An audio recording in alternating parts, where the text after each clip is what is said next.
Growing up in England, they didn't have organized soccer for girls. I played in the schoolyard with the boys or in the backyard with my brother. So it wasn't until we moved to the States that I actually got a chance to be on a team, play out for my high school team. And then, never dreamed that I would pursue this into college and certainly not beyond that. But, my passion was very much for sport, and then I got drawn very much to soccer. Well, actually, my father did some research on the school. We'd moved over from England, so I didn't really know that much about universities. And my dad looked at it. We came down here, had lunch at the Trellis, fell in love with the campus, and then obviously I was actively recruited here for soccer. It was just a great fit. And two of my friends, my club teammates, were coming here as well. So I was a pretty shy kid, so knowing people here already was a selling point for me, so loved it.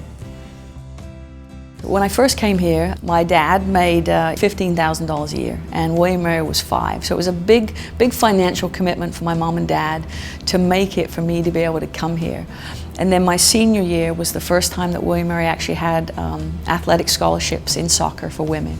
And I remember this. I remember John Daly calling me and telling me, hey, we're gonna give you a scholarship for your senior year. Now, he could have taken that money, invested it in an incoming freshman, and he gave it to me. I still kind of get emotional about it. I remember calling my mom, and it just meant the world to her because it took such a financial burden off of our family, and it was such a big, significant thing for us that I'll always be eternally grateful for JD and William & Mary for giving us that.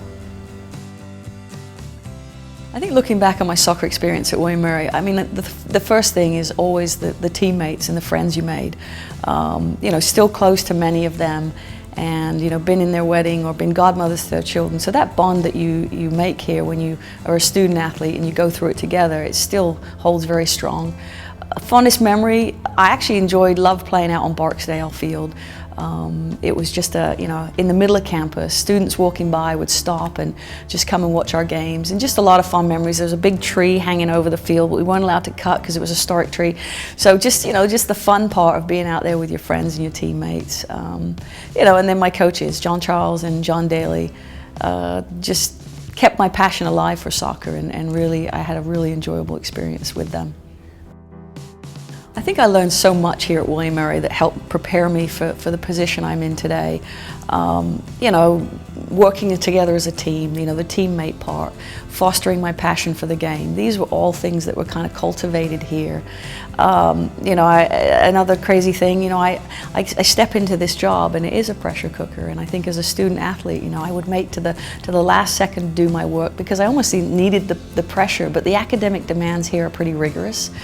But I think you've got great people around you to help you get through that. But I think just being used to having pressure situations where you have to deliver something, I think that it makes you reflect on your inner confidence about having the strength to be able to push through and do something and achieve something. I think when you go into the job that I'm in now, you have to have an inner belief in what you do, and I think all the things that have come before that have led you to this position really build the foundation for what you're able to do. I think when I think back to the World Cup, it's more a sensory overload, in terms of the experience of actually winning it. I think another piece for me was just the gratification that our players that had worked so hard and brought our program so far. So it was incredibly proud for them to have that experience and leave the game whenever they decide to leave as world champions. For me personally, sharing it with my family and my father, of course, and my mom, that were just so happy. My partner Bessie and my daughter were there, and it was really just a wonderful experience. So, but it was amazing.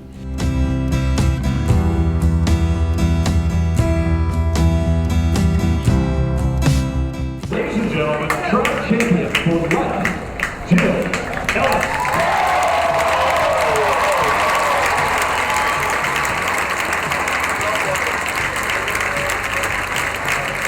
As I speak to all of the female athletes in the room today from William & Mary, what I can say to you is the experience that you've had, the demands that have been put on you, the values you've learned in being a good teammate, in embracing hard work, in dealing with adversity.